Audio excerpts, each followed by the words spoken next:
we must have extreme self-realization.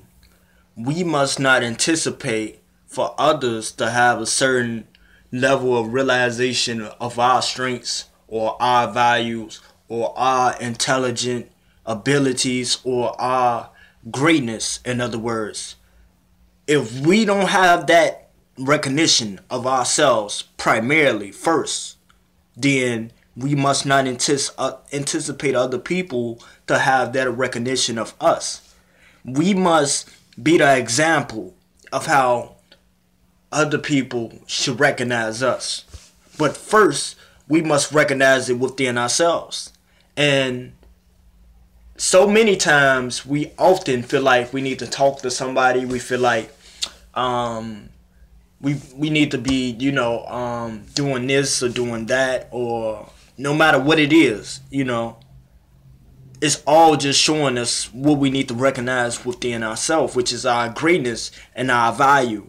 Because once we realize our greatness and we realize our value, then it doesn't matter how much, how successful another person is compared to you, or the pace of their making their progress isn't relevant to your pace, even if it's at a total different pace that could be perceived as slower.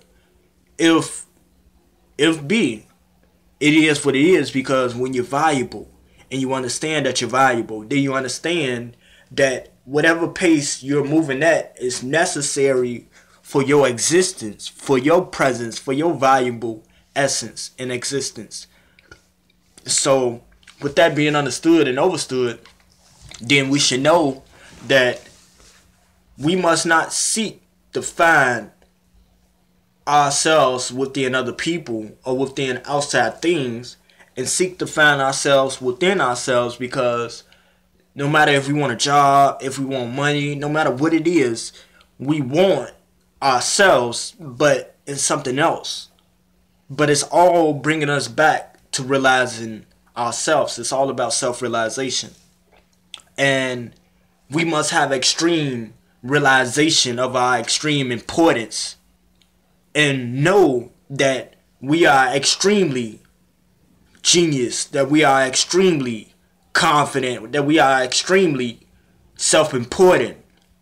And you must have this extreme self-importance within yourself, to whereas other people's opinions cannot even affect your inside reality, because you are now mastering your reality, and you're not allowing outside realities to determine your inner reality, but instead you're allowing your inner reality to reshape and recreate your perception of what's taking place around you. Because what's taking place around you is based upon what's taking place within you.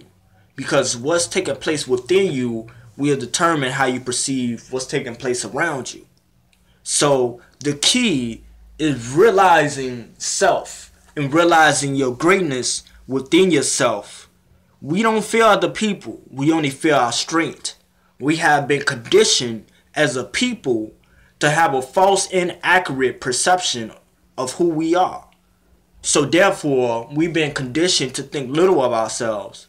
So we fear thinking big of ourselves, because we feel like we're giving ourselves too much credit, or we're being big-headed, or we're being arrogant, or we just have been conditioned as black people to think less of ourselves, and to think little of it, to think little of yourself or myself or ourselves, so that we won't think extremely big of who we are.